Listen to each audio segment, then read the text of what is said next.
नमस्कार विद्यार्थी मित्रांनो, 12वीच्या इयत्तेमध्ये आपलं स्वागत आहे. तर आपण आता प्रकरण दुसरा पाहणार आहोत. 1991च्या महत्त्वाच्या संकल्पना आणि समस्या आणि त्याचं जागतिकीकरण कसे झालं त्या पद्धतीची सर्व माहिती घेणार आहोत. तुम्ही पार्ट 1 व्हिडिओ पाहिला नसेल तर पाहून घ्या. त्यानंतर आता पाहूयात पार्ट 2. पार्ट 2मध्ये राजकीय क्षेत्र हा महत्त्वाचा भाग आहे. राजकीय क्षेत्रानंतर विविध गोष्टींचं आपण पुढे माहिती घेणार आहोत. त्याच्यातील पहिला राजकीय क्षेत्र. आता 1991 नंतर जे काही बदलांची माहिती घेत असताना जो काही जागतिकीकरण झाला ह्याच्याबद्दल सविस्तर चर्चा आपण मागच्या वेळेस केली आहे. तर चला आपण जाऊयात. राजकीय क्षेत्रामधील पहिला घटक आहे लोकशाहीचे महत्त्व. आता लोकशाही ही 1991मध्ये खूप महत्त्वाची होती. त्याबद्दलची थोडीशी माहिती या ठिकाणी दिली आहे, ते पाहूयात. 1990ची पूर्व युरोपमधील क्रांती आणि सोव्हिएट रशियाचे विघटन यांच्याकडे कम्युनिझमचा झालेला अंत अशा स्वरूपात बघितले जाते. रशिया सोव्हिएत त्याचे विघटन झाले. त्यानंतर युरोपमधील काही क्रांती, त्यांच्यामुळे काही स्वतंत्र राज्य निर्माण झाली. जग हे लोकशाही व्यवस्थेच्या दिशेने वाटचाल करत आहे असे मानले जाते. सहभागी राज्य, नागरिक केंद्रित शासन आणि सुशासन या संकल्पना आता महत्त्वाच्या होत आहेत. जे काही 1991 नंतरचे जे काही बदल आहेत त्यामध्ये बदलांचे जेव्हा बदल घडत असताना तेव्हा लोकशाही, लोकांचे हित या गोष्टींचा विचार केला गेला. लोकशाहींचे त्या ठिकाणी महत्त्व वाढले. त्या ठिकाणी सहभागी राज्य, जे काही नागरिक केंद्रित प्रशासन आणि एक चांगलं प्रशासन आणि सुशासन, जो काही संविधान वगैरे असेल असं देश बनवण्याचा काही जणांचा हेतू होता, तो महत्त्वाचा ठरला आणि पुढे तो लोकशाही म्हणून विकसित होत गेला. ते 1991 नंतर जागतिकीकरणानंतर सर्व बदल घडत आले. त्यानंतर पाहूयात सहभागी शासन व्यवस्थेत त्या पारंपरिक निर्णय प्रक्रियेच्या पलीकडे जाऊन समाजातील सर्व घटकांना निर्णय प्रक्रियेत कसे सामील करता येईल हे बघितले जाते. जे काही समाजातील नागरिक आहेत आणि जे काही परंपरा आहेत ते त्यांच्यातील सर्व घटक हे आपल्या राज्यात किंवा शासन व्यवस्थेत सहभाग करून घेणे हे खूप महत्त्वाचे होते. पण नवीन जागतिकीकरण आणि खाजगीकरण या दोन्ही गोष्टींमध्ये पारंपरिक जे काही पद्धत होती किंवा समाजातील काही रीतिरिवाज होते ते काही प्रमाणात नष्ट होणार होते. नागरिक केंद्रीय शासन आणि सुशासन व्यवस्थेत नागरिक समाजाच्या सहभागावर भर दिला जातो.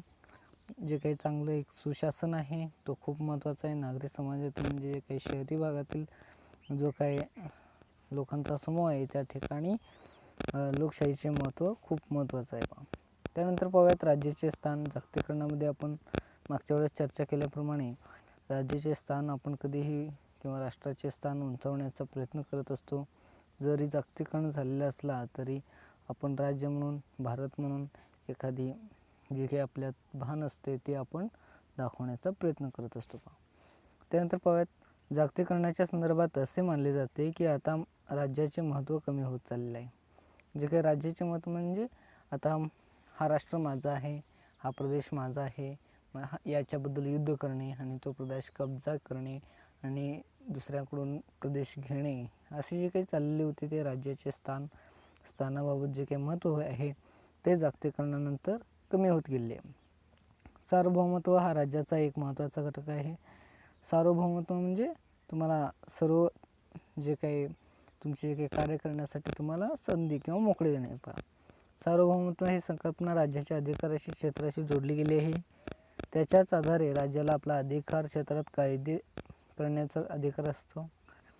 आता जे काही राज्य आहे त्या राज्याला कायदे, अधिकार, नियम इत्यादी गोष्टी असतात. काही नागरिकांना, काही देशाला, राज्यव्यवस्थेला, सुशासनाला हे खूप महत्त्वाचे असतात. कायदे, अधिकार इत्यादी गोष्टी. या सार्वभौमत्वावर आज अंतर्गत तसेच बाह्य घटकाकडून आघात होत आहेत असे मानले जाते. आंतरराष्ट्रीय कायद्याचा विस्तार. आंतरराष्ट्रीय कायदा मागच्या वेळेस आपण पाहिल्याप्रमाणे WTO हा जो काही याचा मूळ उद्देश काय होता तर जे काही आंतरराष्ट्रीय व्यापार आहे त्याला वाढवणे आणि जे काही देशादेशातील संबंध आहे ते कमी करणे. त्यामुळे त्या ठिकाणी जे काही देशादेशातील संबंध कमी केल्यामुळे त्या ठिकाणी राज्य म्हणून जो काही भाग होता तो थोडक्यात कमी करण्यात आला आणि त्या ठिकाणी एक चांगली अर्थव्यवस्था, व्यापार इत्यादी गोष्टी घडून आल्या. त्यानंतर प्रादेशिक आर्थिक संघटना आपण मागच्या व्हिडिओमध्ये पाहिलं असेल किंवा पहिल्या धड्यामध्ये पाहिलं असेल तुम्ही काही प्रादेशिक संघटनांची माहिती घेतली आहे, जे काही संघटना असतात जागतिक पातळीवर किंवा राष्ट्र पातळीवर काम करत असतात. त्यानंतर बाजारपेठेचे जागतिकीकरण पाहिलेलं आपण, एका देशातून दुसऱ्या देशात व्यापार करणे इत्यादी गोष्टी. पर्यावरण आणि मानवी प्रश्नाबाबतची वाढती चिंता, या गोष्टीची माहिती आपण घेतलेली पहा. त्यानंतर ही सर्व बाह्य आव्हाने आहेत. तर राष्ट्रीय पातळीवर सहमतीचा अभाव व त्यातून निर्माण होणारा मतभेद, वाढता वांशिक राष्ट्रवाद, बिगर राष्ट्रीय घटकांचे कार्य, तसेच पर्यावरण, लिंगभेद आणि मानवता समस्यांना मिळालेले केंद्रस्थान हे सर्व अंतर्गत आव्हाने. अंतर्गतमध्ये काही आव्हाने असतात बा. आता राज्य म्हणून निर्माण झालं, एखाद्या राज्यातील काही आता जागतिकीकरण झाल्यावर देखील काही अडचणी असतात पहा, त्या या ठिकाणी दिल्या आहेत. वांशिक राष्ट्रवाद, बिगर राजकीय घटकांचे कार्य आणि पर्यावरण, लिंगभेद म्हणजे पुरुष स्त्रिया, त्याबद्दल आपण माहिती घेणार आहोत पहा किंवा घेतलेले आहे मला वाटतं मागच्या धड्यामध्ये तुम्ही पाहिला असेल. त्यानंतर तिसरा पॉईंट बिगर राजकीय घटक हे आपल्याला माहिती असतील, त्या माहिती असेल तर खूप चांगली गोष्ट आहे. लक्षात ठेवा, बिगर राजकीय घटक तुम्हाला नीट लक्षात ठेवणे गरजेचं आहे. पण नागरी समाजाला मिळालेल्या वाढत्या महत्त्वामुळे बिगर राजकीय घटक पुढे आले. म्हणून स्वयंसेवी संघटना आणि गैर सरकारी संस्थांना म्हणजे नॉन गव्हर्नमेंट ऑर्गनायझेशन, याला NGO महत्त्व प्राप्त झाले आहे. त्या संस्था मानवी समस्यांच्या प्रश्नावर भर देतात, म्हणजे जे काही बिगर राजकीय संस्था असतात ते मानवी काही प्रश्न असतात ते पुढे आणण्याचा प्रयत्न करतात पहा. आज आंतरराष्ट्रीय संबंध हे केवळ राष्ट्रांच्या संबंधापुरते मर्यादित राहिले नाही, तर त्यात बिगर राजकीय घटकांचा देखील समावेश झाला आहे. या ठिकाणी काही बिगर राजकीय संघटना पाहूयात. ॲम्नेस्टी इंटरनॅशनल, ग्रीस पीस मुवमेंट सारख्या संघटनाप्रमाणे दहशतवादी गट देखील या बिगर राजकीय घटकांमध्ये सामील आहेत. आता दहशतवाद्यांचे कार्य आपण पाहणारच आहोत वाटतं पुढे. त्यामध्ये एक थोडक्यात सांगतो तर दहशतवादी कार्य हे काय करतात, आपल्या धार्मिक किंवा वांशिक जे काही वाद असतात त्या संबंधित उठाव करण्यासाठी ते प्रयत्न करतात. त्यामुळे काही हल्ले, काही बॉम्बस्फोट घडवून आणतात आणि त्यामुळे त्यांचे राजकीय हेतूने जो काही त्यांची मागणी असतात ते पूर्ण करण्याचा प्रयत्न करत असतात पहा. त्यानंतर चौथा पॉईंट मानवी हक्क. आता मानवी हक्काबाबतची जागतिकीकरणानंतर मानवी हक्कावर कोणता भर पडला त्याची माहिती घेऊयात. जागतिकीकरणाच्या युगात मानवाधिकाराचे संरक्षण एक महत्त्वाचे विषय बनला आहे. आता मानवासाठी काही अधिकार असतात, जे पर्यावरणाला हानी न पोचवणे किंवा जे काही मानव म्हणून आलेल्या जे काही सांस्कृतिक परंपरा असतात त्यांना जपणे, या गोष्टी देखील महत्त्वाच्या असतात पहा. परंतु विकसित आणि विकसनशील देशात मानवाधिकाराच्या दृष्टिकोनात फरक करण्याची गरज आहे. तिसऱ्या जगाच्या दृष्टीने नागरी आणि राजकीय हक्काच्या आधी आर्थिक विकास साधण्याची गरज असते. म्हणजे तिसऱ्या जगाचं म्हणजे आपण जे काही आत्ता जीवन जगतो किंवा जे काही जागतिकीकरण झालं त्या अंगाने जे काही नागरी आणि राजकीय भाग आहे त्याच्याकडे आपण जास्त दुर्लक्ष करून आर्थिक विकास साधणे हे गरजेचे असते पहा. तसेच वैयक्तिक अधिकारापेक्षा समाज आणि कुटुंबियांचे महत्त्व अधिक आहे. उदाहरणार्थ, भारतीय संविधानाने सामाजिक न्यायावर अधिक भर देऊन अन्न, वस्त्र, निवारा, शिक्षण आणि स्वास्थ्य यांना प्राथमिक महत्त्व दिले आहे. म्हणजे जे काही भारताचे संविधान आहे त्यांना आधी जे काही मानवाच्या घटक आहेत म्हणजे अन्न, वस्त्र, निवारा इत्यादी गोष्टी घडवून आणल्यावर त्या ठिकाणी नंतरचे जे काही सुविधा असतात ते पुरवले जातात पहा. असेही मानले जाते की वितरणात्मक न्याय मिळवून देण्यासाठी लोक कल्याणापेक्षा स्वातंत्र्याच्या हक्कावर जास्त भर दिला जातो. म्हणून राष्ट्रांना आपला इतिहास, संस्कृती, राजकीय व्यवस्था आणि अर्थव्यवस्था या आधारे मानवी हक्कावर निर्णय घेण्याचा अधिकार दिला पाहिजे. आज जे काही मानवाचे हक्क असतात, अन्न, वस्त्र, निवारा या गोष्टींचं जेव्हा आपण न्याय मिळवून देतो त्या न्यायापेक्षा जे काही पलीकडे जाऊन जो काही स्वातंत्र्याचा हक्क असतो.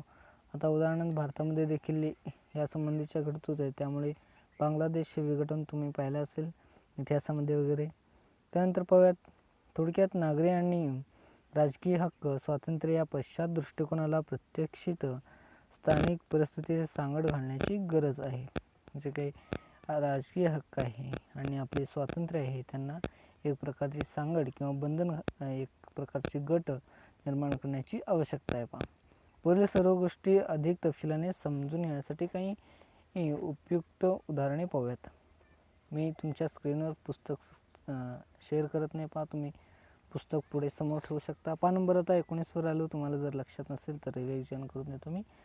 त्याच्यातील पहिला पॉईंट आहे, भारत वेगवेगळ्या आंतरराष्ट्रीय करारांचा आणि संघटनांचा सभासद आहे. उदाहरणार्थ मागच्या व्हिडिओमध्ये किंवा मागच्या पाठामध्ये आपण पाहिलं असेल ब्रिक्स, G20, शांघाय सहकार्य संघटना इत्यादी जे काही संघटना आहे त्यांची सभासद आहे किंवा सदस्य आहे. जागतिक व्यापार संघटनेचा सभासद म्हणून भारताला आंतरराष्ट्रीय व्यापाराबाबत काही नियमांचे पालन करावे लागते. आंतरराष्ट्रीय व्यापार जे काही जागतिक WTOचे जे काही करार असतात किंवा नियम असतात त्या नियमांचं त्या ठिकाणी पालन करावं लागतो. पाकिस्तानाबरोबर केलेल्या सिंधू नदीच्या पाणी वाटपाच्या करारामुळे तसेच बांगलादेशाचे केलेल्या फरक्का पाणी वाटप करारामुळे सिंधू आणि गंगा या नद्यांची पाणी वाटपाबाबत नियमांचे भारताला पालन करावे लागते. म्हणजे जी काही सिंधू नदी आहे ती भारतातून पाकिस्तानमध्ये जाते आणि जो काही दुसरी नदी आहे फरक्का, ती भारताकडून बांगलादेशाकडे जाते आणि त्या ठिकाणी त्या जात असताना काही पाण्याचा विल्हेवाट असतो, किती पाणी सोडायचं, किती साठवून ठेवायचं आणि त्या आपण जर भारतामध्येच त्या पाणी साठवून ठेवले तर पुढचे जे काही बांगलादेश आहे तो त्या ठिकाणी त्या पाण्यासाठी उपासमार होईल. म्हणजे यासाठी जे काही WTOने जे काही नियम बनवले आहेत त्यामुळे त्या भारताला त्याचे पालन करावे लागते. पाणी वाटप तो किती पाणी सेव्ह करायचं आहे, किती पाणी पाठवायचं या संबंधीचे घटक त्या ठिकाणी आढळतात. म्हणजे त्या ठिकाणी जो काही WTOचे काही नियम आहेत किंवा वॉर्निंग वगैरे असतात ते त्यांना पालन करावे लागतात. ॲम्नेस्टी इंटरनॅशनल किंवा ग्रीनपीस यासारख्या संघटना मानवी समस्यावर प्रश्न उपस्थित करून स्थानिक सरकारांवर दबाव आणतात. त्या ठिकाणी मागच्या वेळी पण आपण पाहिलं ॲम्नेस्टी इंटरनॅशनल किंवा ग्रीनपीस. काश्मीर संदर्भात भारताच्या मानवी हक्काच्या भूमिकेबाबत ॲम्नेस्टीने टीका केली आहे. म्हणजे जे काही काश्मीरमधील मुद्दा आहे तो आज पाकिस्तान देखील आपला मानतो. त्याबाबत ॲम्नेस्टीने आपली जी काही भूमिका आहे म्हणजे ही भारताचाच भाग आहे असं सांगण्याचा प्रयत्न त्या ठिकाणी केलेला आहे. चेर्नोबिलच्या दुर्घटनेमुळे युरोपमध्ये रेडिएशन पसरलेले. या पर्यावरणासंदर्भात आपत्तींना देशाच्या सीमेअंतर्गत ठेवता येत नाही. जे काही पर्यावरणाचे काही हानी देखील होत असतात. उदाहरणार्थ अमेरिकेचा जो काही पश्चिमेकडला भाग आहे त्या ठिकाणी किंवा ब्राझीलचा जो काही ॲमेझॉन किनारपट्टी आहे त्या ठिकाणी काही वेळेस तिथे त्या ठिकाणी जे काही आगी वगैरे पसरत असतात. म्हणजे ज्या वेळेस तिथे लाकूड वाळतात लाकूड वाळल्यामुळे त्या ठिकाणी लावा हा रस तयार होत असतो. त्यामुळे तिथे आगी वगैरे लागत असतात. म्हणजे आगी हे खूप मोठ्या प्रमाणात लागतात. तुम्ही गुगलवर सर्च करून यूट्यूबवर सर्च करून व्हिडिओ वगैरे पाहू शकता. म्हणजे मोठ्या प्रमाणात धूर त्या ठिकाणी निर्माण होतो. तो एक आंतरराष्ट्रीय संबंधातील पर्यावरणाचा बाबीचा एक प्रश्न आहे. म्हणूनच युरोपियन युनियन राष्ट्राच्या आपल्या जनतेला हानी पोचू नये म्हणून उपाययोजना करण्यासाठी एकमेकांना सहकार्य करावे लागते. त्यानंतर पाहूयात मोठ्या धरणाबाबत विरोध करण्यासाठी नर्मदा बचाव आंदोलन. जागतिक बँकेची मदत घेऊन येथे आंदोलन आंतरराष्ट्रीय पातळीवर नेले.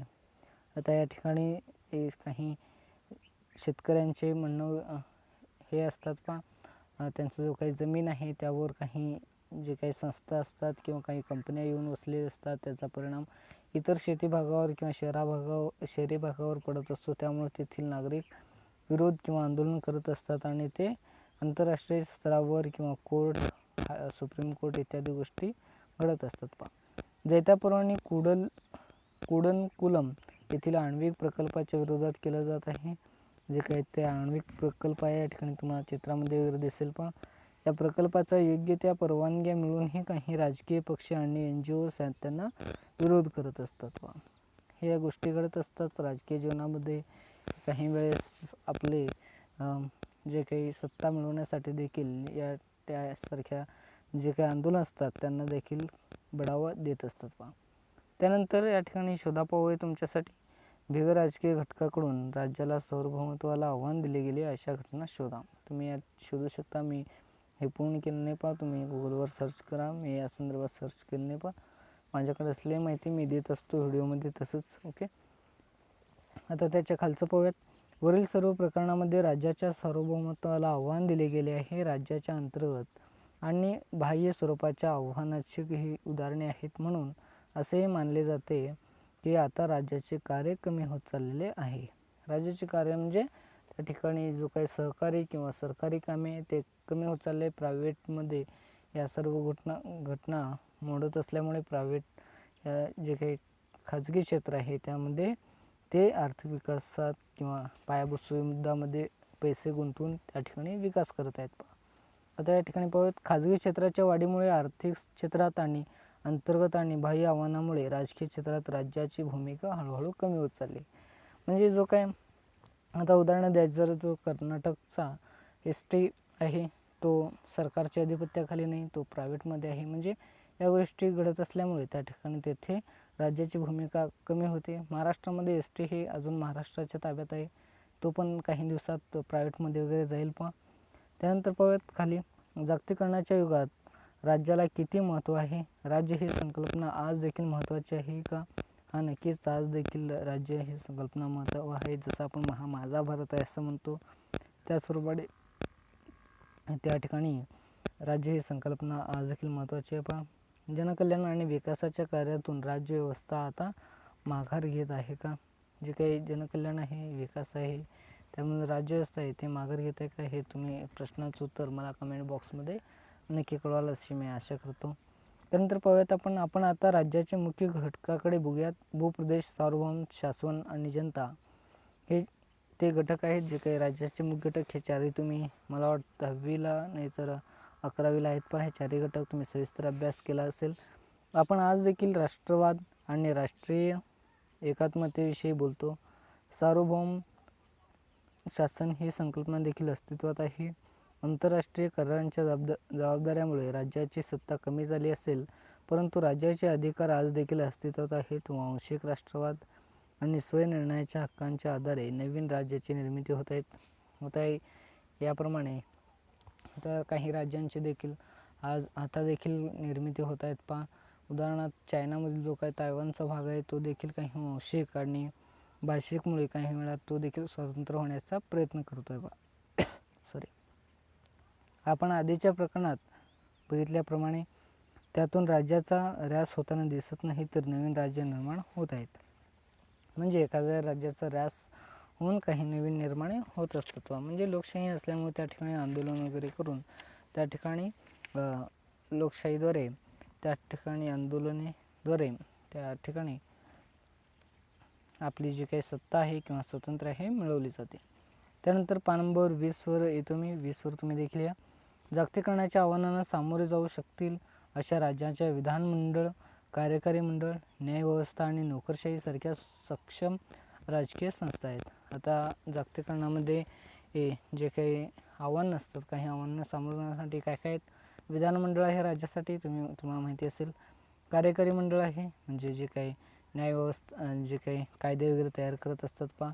न्यायव्यवस्था आहे उदाहरणार्थ सुप्रीम कोर्ट किंवा जजेस. आणि नोकरशाही म्हणजे लष्कर आहे, पोलीस व्यवस्था आहे इत्यादी. या राजकीय संस्था आहेत पहा. राजकीय म्हणजे जे काही राज्याच्या अंतर्गत आहेत पहा. या संस्थांत राज्याच्या मूलभूत मूल्यांचे रक्षण, सामाजिक सुरक्षा देण्याची व्यवस्था राखणे आणि आर्थिक विकासांना प्रोत्साहन देणे हे कार्य करू शकतात. सार्वभौमत्वाच्या संदर्भात शंका असल्यास तरी देखील राज्य देशांतर्गत आणि आंतरराष्ट्रीय पातळीवर कार्य करणारी सर्वात महत्त्वाची संस्था आहे. म्हणूनच जागतिक नागरी समाजाचे वाढते महत्त्व, वाढता आंतरराष्ट्रीय व्यापार, वित्त आणि भांडवलाचा मुक्त संचार. आता भांडवलाचा मुक्त संचार आपण मागच्या व्हिडिओमध्ये पाहिला आहे. तुम्ही तो व्हिडिओ पाहिला नसेल तर पाहून घ्या.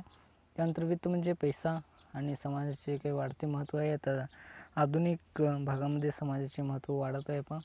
त्यानंतर मुक्त संचार, यामुळे राज्याचे महत्त्व कमी होणार आहे असे म्हणणे चुकीचे ठरते. म्हणजे राज्याचे महत्त्व हे काही प्रमाणात असतेच पहा.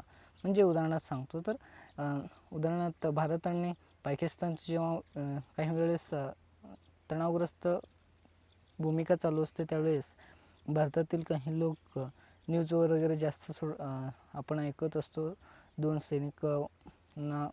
दोन सैनिक मारले गेले इत्यादी गोष्टी. त्यामुळे त्या ठिकाणी आपण देखील म्हणतो आपले सैन्य आणि जे काही समाजामध्ये आपण गोष्टी ऐकत असतो की काही वेळेस आपण जो काही शत्रू असतो त्यासाठी आपल्याला राष्ट्र म्हणून भारत माझा देश आहे म्हणून आपण देखील त्यावेळेस पुढे येत असतो. म्हणजे जे काही भारत ही काही संज्ञा तुम्ही वापरली किंवा जो काही शब्द वापरला तो एक राष्ट्राशी संबंधित आहे पहा. त्यानंतर पाहूयात आपण विचार प्रणाली. आता जागतिकीकरणामध्ये जो काही विचार प्रणाली आहे त्याच्याबद्दल या ठिकाणी माहिती दिली ते पाहूयात.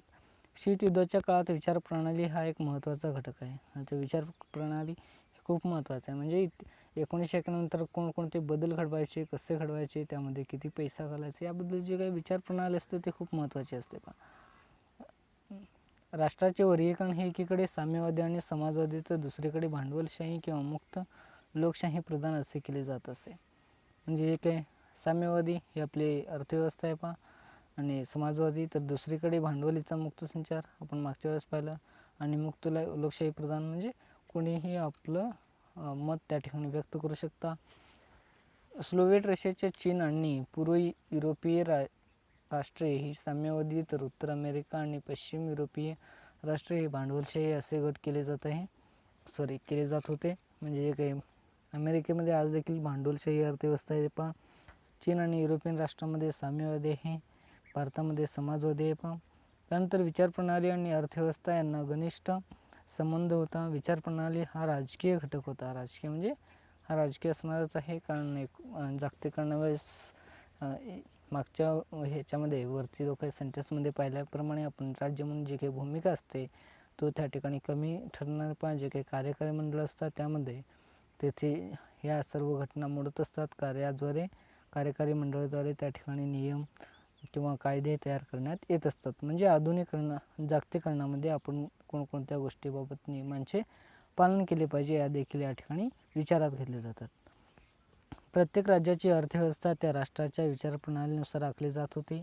उदाहरणार्थ पूर्व युरोपातील साम्यवादी विचारप्रणाली होती आणि तिथे साम्यवादी अर्थव्यवस्था होती. आता अमेरिकेमध्ये देखील भांडवलशाही अर्थव्यवस्था आहे पहा. अशा अर्थव्यवस्थेत सरकारी किंवा सार्वजनिक उद्योग क्षेत्रात प्राथमिक स्थान होते. युरोपमध्ये भांडवलशाही विचारप्रणाली होती आणि भांडवलशाही अर्थव्यवस्था होती. तिच्या अर्थव्यवस्थेत खाजगी क्षेत्राला प्राधान्य दिले गेले होते. जे काही भांडवलशाही अर्थव्यवस्था म्हणजे आता भांडवल हे खाजगी क्षेत्रातच जास्त प्रमाणात आढळते म्हणून त्या ठिकाणी भांडवलशाही अर्थव्यवस्थेमध्ये खाजगी क्षेत्र मोठ्या प्रमाणात आढळतो पहा. त्या काळात भारतासारखी राष्ट्र ही लोकशाही, समाजवाद तसेच असलेली राष्ट्र मानली जात होती. म्हणून येथील अर्थव्यवस्थेत खाजगी आणि सार्वजनिक असे दोन्ही उद्योग होते. आता या ठिकाणी खाली दिले पाहूयात. या व्यवस्थेला मिश्र अर्थव्यवस्था म्हणतात. जे काही खाजगी आणि सार्वजनिक क्षेत्र असतात त्याला खाजगी आणि सार्वत्रिक क्षेत्र म्हणजे जे काही सरकारी आणि प्रायव्हेट दोन्ही आहेत त्याला मिश्र अर्थव्यवस्था म्हणतात. याचा अर्थ असा आहे की अर्थव्यवस्था खाजगी आणि सार्वजनिक अशा दोन्ही बाजू क्षेत्रात महत्त्वाची भूमिका बजावते. आता सरकारचं देखील मिश्र अर्थव्यवस्था आहे पहा भारतामध्ये देखील थोड्या प्रमाणात. त्यानंतर पाहूयात आज जागतिकीकरण पान नंबर 20वरचा जो काही सेकंड पॅरेग्राफ आहे तो पाहतो. सेकंड म्हणजे पलीकडला पहा. आज जागतिकीकरणाच्या युगात एकच प्रभावी विचारप्रणाली आहे. अर्थव्यवस्था दिसून येते. त्या व्यवस्थेचे वर्णन बाजारपेठीय अर्थव्यवस्था असे केले. जगामध्ये आपण पाहिलं तर अर्थव्यवस्था ही बाजारपेठी आहे. म्हणजे जागतिकीकरणामध्ये बदल झाल्यामुळे त्या ठिकाणी बाजारपेठी अर्थव्यवस्था ही खूप महत्त्वाची भूमिका बजावते पहा. परंतु सर्वच राष्ट्र एकाच प्रकारच्या बाजारपेठी अर्थव्यवस्थेचा अवलंब करत नाहीत. आता बाजारपेठामध्ये काही मागशी पाहिल्याप्रमाणे वेगळे असतात अर्थव्यवस्था. या बाजारपेठी अर्थव्यवस्थेचे स्वरूप त्या राज्याच्या विचारप्रणालीवर अवलंबून असते. आपण काही उदाहरणे पाहू. त्या ठिकाणी उदाहरणे दिली ते पाहूयात. अमेरिकेत भांडवलशाही विचारप्रणालीबरोबर भांडवलशाही अर्थव्यवस्था आहे. म्हणजे अर्थव्यवस्था त्याचप्रमाणे आहे पहा. आता म्हणून त्याचे वर्णन भांडवलशाही बाजारपेठेत व्यवस्था असे केली जाते. म्हणजे त्या ठिकाणी अमेरिकेमध्ये जो काही अर्थव्यवस्था आहे तो भांडवलशाही विचारप्रणालीचा आहे आणि विचारप्रणाली असल्यामुळे त्या ठिकाणी भांडवलशाही अर्थव्यवस्था किंवा भांडवलशाही बाजारपेठ त्या ठिकाणी आहे पहा. आता पश्चिम युरोपीय राज्यामध्ये कल्याणकारी विचारसरणी आहे, म्हणून त्याचे वर्णन कल्याणकारी बाजारपेठी अर्थव्यवस्था असे केले जाते. कल्याणकारी म्हणजे त्या ठिकाणी लोकांचे जे काही विकसित होण्याचा मार्ग स्वीकारते, म्हणून युरोपीय जे काही राष्ट्र आहेत ते काही प्रमाणात चांगल्या प्रकारे विकसित आहेत. पहा, चीनी राजकीय व्यवस्था ही साम्यवादी विचार प्रणाली मानते, परंतु 1990 नंतर चीनच्या अर्थव्यवस्थेत बदल झालेला दिसून येतो. आज चीनने वर्णन हे साम्यवादी बाजारपेठी अर्थव्यवस्था असे केले जाते. आता जी काही साम्यवादी अर्थव्यवस्था होती ती विचार प्रणाली होती, आता त्यामध्ये साम्यवादी बाजारपेठी अर्थव्यवस्था मानली जाते. पहा, भारतात आपण बाजारपेठी अर्थव्यवस्था हा शब्द प्रयोग वापरत नाही, आपण आर्थिक उदारीकरण हा शब्द वापरतो. आर्थिक उदारीकरण म्हणजे स्वतंत्र. पहा, आपल्याला जो काही पैसा आहे किंवा आर्थिक बाबी आहेत त्या स्वतंत्रपणे आपण घेऊ शकतो किंवा करू शकतो. त्यानंतर पाहूयात आपण तंत्रज्ञान, हा सेकंड लास्ट आहे. त्यानंतर सामाजिक आणि सांस्कृतिक या 2 गोष्टी आहेत. व्हिडिओ खूप मोठा होतो त्यामुळे थोडं फास्ट घेतो थोडं. ओके. 1990च्या दशकात जागतिक संप्रेषणाच्या पद्धतीत आमूलाग्र बदल झाला आहे. जे काही 1991 नंतर आपण बघितले, जागतिक तंत्रज्ञानात देखील काही प्रमाणात बदल झाले आहे. पहा, उपग्रह संप्रेषण प्रणाली, मोबाईल, टेलिफोन, फॅक्स, इंटरनेट इत्यादीच्या जनतेच्या सामाजिक, राजकीय आणि आर्थिक जीवनात क्रांतिकारी बदल घडवून आणले. जे काही आता आपण पाहिल्याप्रमाणे या आपण सुरुवातीच्या 100-200 किंवा त्यापूर्वीच्या वर्षामध्ये आपण इतके बदल घडून आले नाही, जेवढ्या आपण 30 वर्षात बदल घडून आले. पहा, आता 30 वर्षामध्ये आपण आपल्याजवळ मोबाईल आले, पण तुमच्या जर आजोबांना विचारलं तर त्यांचा जो काही 30 वर्ष किंवा त्यांचा आयुष्याचा 100 वर्ष होता, त्यांच्यापाशी ते मोबाईल वगैरे काही नसायचं. पहा, म्हणजे जेव्हा तुमचे आजोबा होत गेले आणि तुमचे पप्पा म्हणजे तुमचे वडील जेव्हा जन्मून एक जेव्हा त्यांनी आपल्या वयात होते त्यावेळेस, म्हणजे तुमच्या वयात होते त्यावेळेस त्यांना या गोष्टी थोडं माहिती होत. आता आपण आपल्यापर्यंत इत्यादी बदल घडून आले. पहा, म्हणजे सांगण्याचा हेतू तुम्हाला 200 वर्षात जेवढा बदल झालेला आहे किंवा त्यापूर्वीच्या जेवढा बदल झालेला आहे तेवढं एका 30 वर्षात या तंत्रज्ञानामुळे खूप मोठ्या प्रमाणात बदल झालेला आहे. म्हणजे जागतिकीकरणाचा हा एक बदल आहे. पहा, भारत आता जागतिकीकरणाशी एक छोटंसं सांगतो. तर एखाद्या देशाने मोबाईल बनवला तर तो स्वतःशी वापरू लागला, स्वतःच्या देशांना लोकांना दिला, बाकी देशांना देणार आहे का? तो नाही. जेव्हा जागतिकीकरण झालं तो बाहेरल्या देशांशी संवाद साधू लागला, त्यांचा देखील डेटा घेतला आणि व्यापारासाठी आणि गुंतवणुकीसाठी मोबाईल तयार करून दुसऱ्या देशात देखील तो विकू लागला. म्हणजे तंत्रज्ञानातला हा बदल झाल्यामुळे, जागतिकीकरणाचा बदल झाल्यामुळे तंत्रज्ञान देखील वाढला. पहा, आपण भारतातील प्रसारमाध्यमांचा कसा बदल झाला ते पाहू. 1990मध्ये CNN ने भारतात प्रवेश केला. पहा, परदेशी चॅनल येईपर्यंत भारतात केवळ दूरदर्शन हे एकमेव दूरचित्रवाणी माध्यम होते. तर दूरदर्शन म्हणजे तुम्हाला माहिती असेल, तुमच्या देखील घरात असेल, उदाहरणार्थ TV. आता CNN हे काय, 1 मिनटं पाहूयात.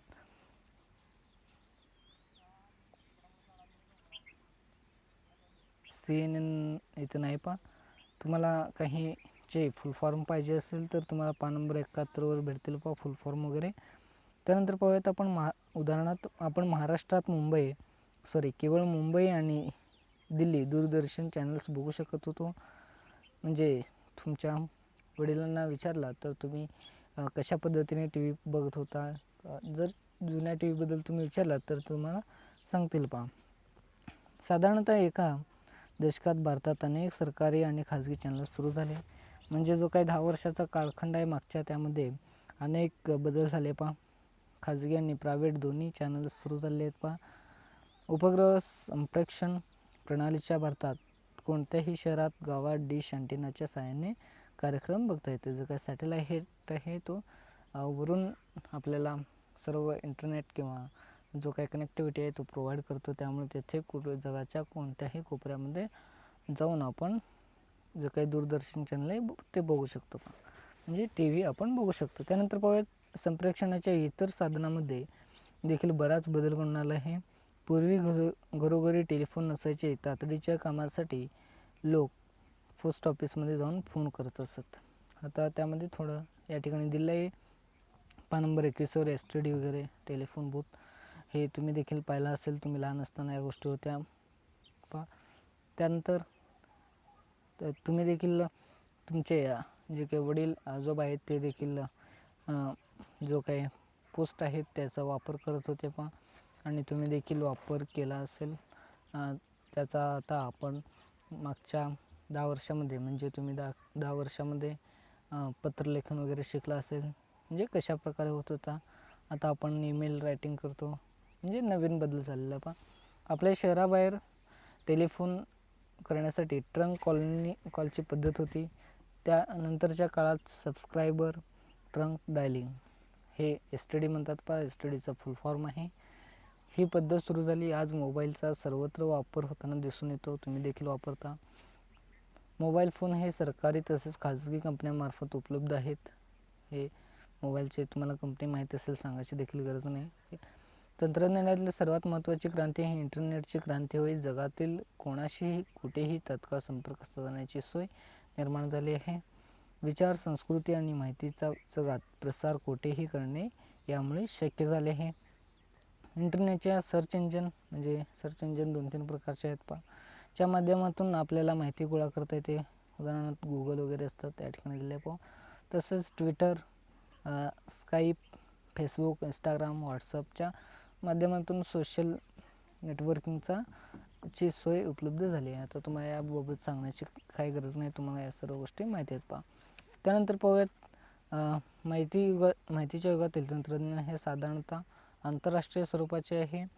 मोबाईल फोन इंटरनेट उपग्रहाद्वारे प्रक्षेपण हे कोणत्याही देशाच्या सीमात बांधित नसते. जे काही उपग्रह आहेत ते काही सीमांत देशांना बांधित नसते पहा. म्हणजे जे काही सॅटेलाईट असतात ते तुम्ही इथे तुमच्या गावात वापरता, काही वेळेस दुसऱ्या देशात देखील वापरल्यावर तेथे देखील तुम्हाला रेंज येईल पहा, म्हणजे त्या ठिकाणी देखील तुम्हाला वापरता येईल. यामुळे सीमापार गट, संस्था आणि बिगरराजकीय घटक, मग त्याचे स्वरूप हे NGOsचे असेल, ट्रान्सनॅशनल कॉर्पोरेशन असेल किंवा गुन्हेगारी आणि दहशतवादी संघटनाचे असेल, यांच्या वाढीस मदत होते. म्हणजे काही वेळेस यावरील जे काही गुन्हेगार, दहशतवाद इत्यादी गोष्टी देखील वाढताना पाहता आहेत पहा. म्हणजे आधुनिक सोय झाल्यामुळे ते देखील कशा प्रकारे दहशत निर्माण करायची, कशा प्रकारे गुन्हे करायचे याचा देखील विचार करतात. म्हणजे जो काही निगेटिव्ह किंवा नकारात्मक बाजू देखील ते विचार करत असतात पहा. अशा सीमा पार गटावर नियंत्रण ठेवणे किंवा त्यांच्यावर मर्यादा आणणे हे राज्यांना अवघड असते. अवघड हे काही प्रमाणात आहे पहा. आता सायबर क्राईम आहे, त्याद्वारे देखील यांच्यावर तंत्रज्ञानाच्या होणाऱ्या बदलावर नियंत्रण ठेवता येते. या ठिकाणी शोधा पाहू. आपल्या मागण्यातील सोशल मीडियाचा वापर करणारे आंदोलन कोणती ते शोधा. जे काही सोशल मीडिया करणारे जे काही आंदोलन आहेत, आता तुम्ही याचा शोध घेऊ शकता. ओके, मी दिलं नाही पहा या ठिकाणी माहिती आहे का तुम्हाला पाहूयात. इजिप्तमधील अरब स्प्रिंग या क्रांतीला फेसबुक क्रांती असे संबोधतात. अरब स्प्रिंग चळवळीचे स्वरूप काय होते आणि त्याची सोशल नेटवर्कचा कसा वापर केला गेला ते शोधा. मी याबाबत शोधला पहा, त्या ठिकाणी खूप मोठ्या प्रमाणे माहिती होती. तुम्ही वाटल्यास त्याची माहिती घेऊ शकता. फेसबुक स्प्रिंग आणि फेसबुक क्रांती एवढे टाकले तर तुम्हाला गुगलवर माहिती मिळेल. त्यानंतर पाहूयात सामाजिक आणि सांस्कृतिक घटक, हे खूप महत्त्वाचे शेवटचा घटक आहे पहा. जागतिक पातळीवर प्रसारमाध्यमातून झालेली क्रांती आणि इंटरनेटच्या सेवेची उपलब्धता यामुळे लोकांना जगात काय घडत आहे हे जाणून घेणे शक्य आहे. आता तुम्हाला ह्या गोष्टी माहिती असेल. इंटरनेट हे काय आहे, ते सेवामुळे लोकांना एका टोकापासून दुसऱ्या टोकापर्यंत बोलता येते. जगाच्या कानाकोपऱ्यात देखील आपला त्या ठिकाणी लोकांशी बोलता येते पहा. याचबरोबर लोकांना देशांतर्गत आणि देशाबाहेरील भ्रमण याचा समाज आणि संस्कृतीवर परिणाम झालेला दिसून येतो. आज आपल्याला वैश्विक कॉस्मोपॉलिटन संस्कृतीचा उदय होताना दिसतो. या वैश्विक कॉस्मोपॉलिटन संस्कृतीवर पाश्चात्य विचारांचा बऱ्याच प्रभाव आहे.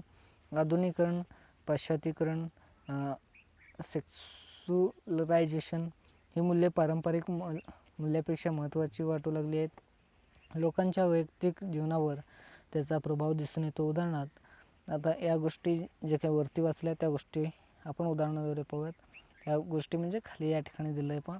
खाण्यापिण्याच्या सवयीमध्ये म्हणजे जे काही वैश्विक म्हणजे जे काही परंपरागत चालत आलेली जे काही परंपरा होती त्याला तोडून आपण वेगळ्या प्रकारे जे काही घटक आहेत ते आपण बघू लागलो. आता वेगळे कोणकोणते घटक आहेत.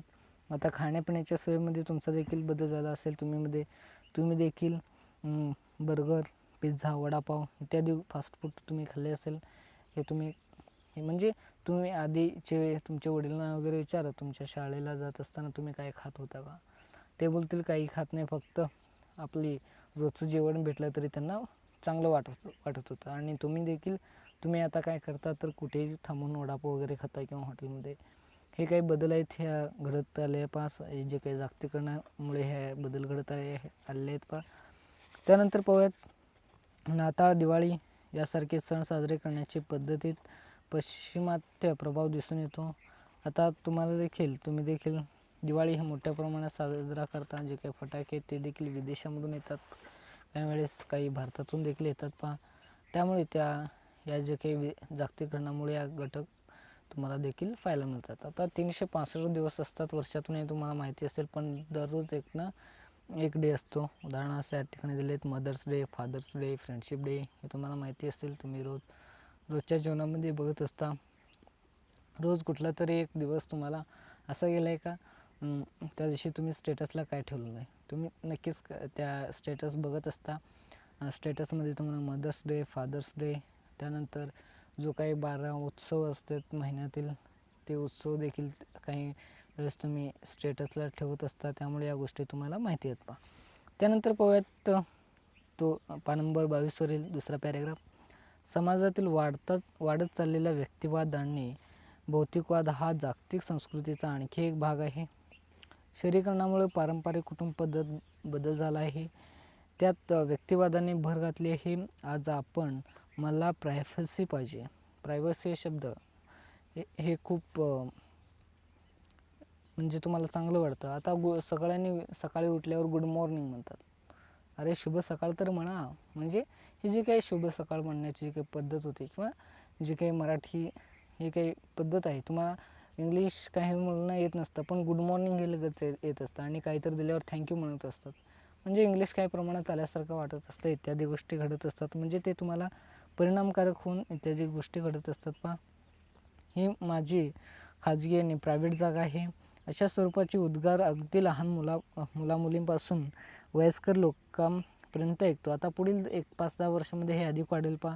तसेच क्रेडिट कार्डमुळे आपल्या आवाक्याबाहेर खर्च करण्याची प्रवृत्ती असते. आता कुठे गेलात तर तुम्ही काका फोनपे आहे का, किंवा काका क्रेडिट कार्ड, तुम्ही कुठेतरी गेलात तर ATM मशीन कुठे आहे, या गोष्टी आपण विचारत असतो. म्हणजे ते आपण रोजच्या वापरामुळे आल्यामुळे त्या सवयी झाल्या आहेत आणि पैसे ठेवण्याची गरज नसते. तुम्हाला देखील फोन हा तुमचाच मित्र किंवा तुमचाच बँक ह्या गोष्टी बनलेल्या आहेत पहा. त्यानंतर परत जागतिकीकरणाकडे व्यापक दृष्टिकोन बघितले तर त्याच्या सकारात्मक आणि नकारात्मक दोन्ही बाजू आहेत. आता सकारात्मक आणि नकारात्मक बाजू ते शेवटपर्यंत हा जो काही पॅरेग्राफ आहे त्याला अगदी टिक करा. आता सकारात्मक आणि नकारात्मक हे बाजू आहे ना, तुमचा पान नंबर 23 वरती स्वाध्याय जो आहे त्याच्यातलं 5वा प्रश्नांचे उत्तर जो काही मला वाटतं 8-10 मार्काला या दीर्घोत्तरी प्रश्नांचे उत्तर येतात. त्यामध्ये हा इम्पॉर्टंट क्वेश्चन आहे.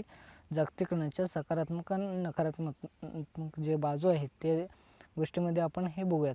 कारण या पूर्ण धड्याचं जे काही समरी आहे किंवा सारांश आहे ते फक्त या पॅरेग्राफमध्ये आहे.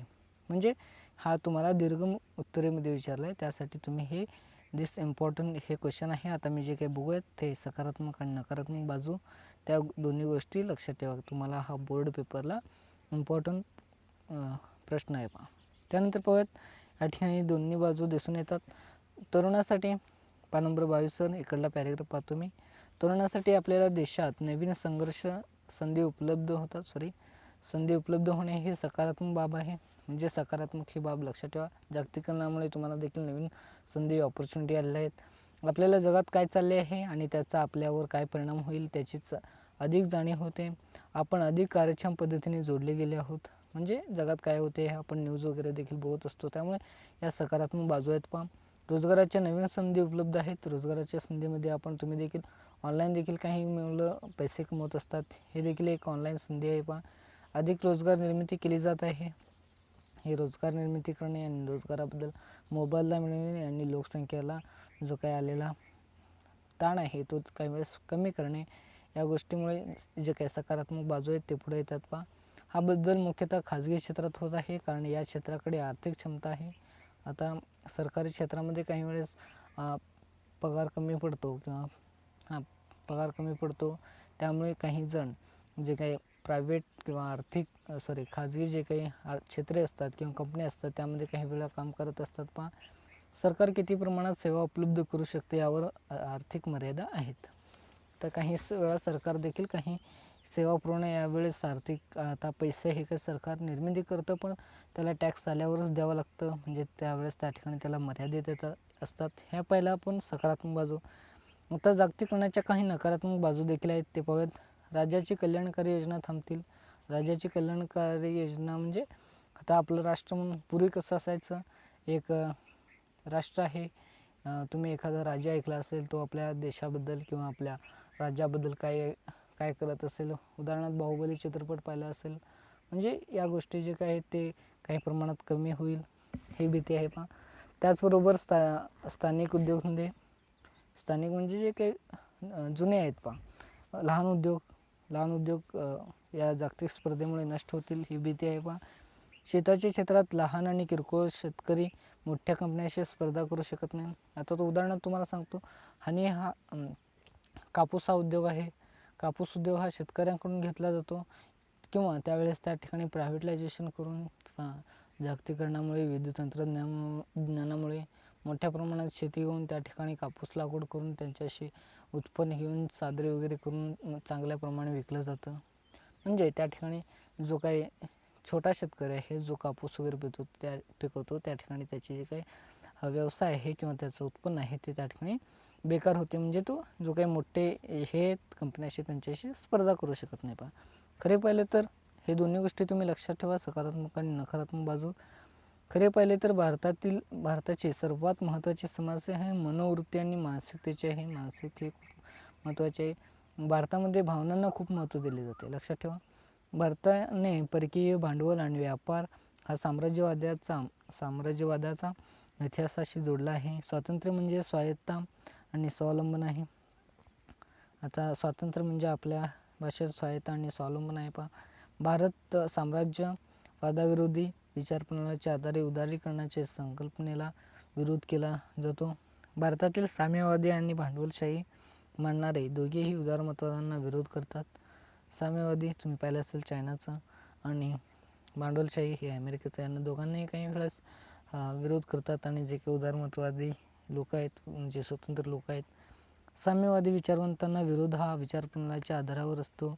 तर गेली अनेक वर्ष पारंपरिक पातळीवर संरक्षण मिळालेले भांडवलशाह आता ते संरक्षण जाईल म्हणून विरोध करतात. शेवटी आपल्याला मूलभूत मूल्यांचे संरक्षण करणे, कल्याणकारी व्यवस्था राबवणे आणि परिघावरील तसेच वंचित लोकांना सांभाळ करणे हे राज्याचे कार्य आहे. हे खूप महत्त्वाचे आहे पहा. राज्याच्या कार्यामध्ये जे काही संरक्षण करणे, कल्याणकारी योजना राबवणे, त्यानंतर जे काही वंचित लोक आहेत त्यांना सांभाळणे, आजही जागतिकीकरणाच्या युगात राज्याचे हे एक महत्त्वाचे कार्य आहे. हे वरील सांगितल्याप्रमाणे हे जे कार्य आहेत ते खूप महत्त्वाचे आहेत पहा. त्यानंतर तुम्ही दिस इम्पॉर्टंट क्वेश्चन्स हे लक्षात ठेवा, मेन सकारात्मक आणि नकारात्मक बाजू जागतिकीकरणाच्या. त्यानंतर पाहूयात इम्पॉर्टंट क्वेश्चन तुमच्यासाठी. मी या ठिकाणी देखील पहिला प्रश्न तुमच्यासाठी टाकला आहे. त्यानंतर जागतिकीकरण आणि संस्कृती याबद्दल फरक स्पष्ट करा आहे. त्यानंतर आता मी इथेच थांबतो. व्हिडिओ जरा मोठा झाला त्याबद्दल माफी मागतो. त्यानंतर आता इथेच थांबतो. जय हिंद, जय भारत.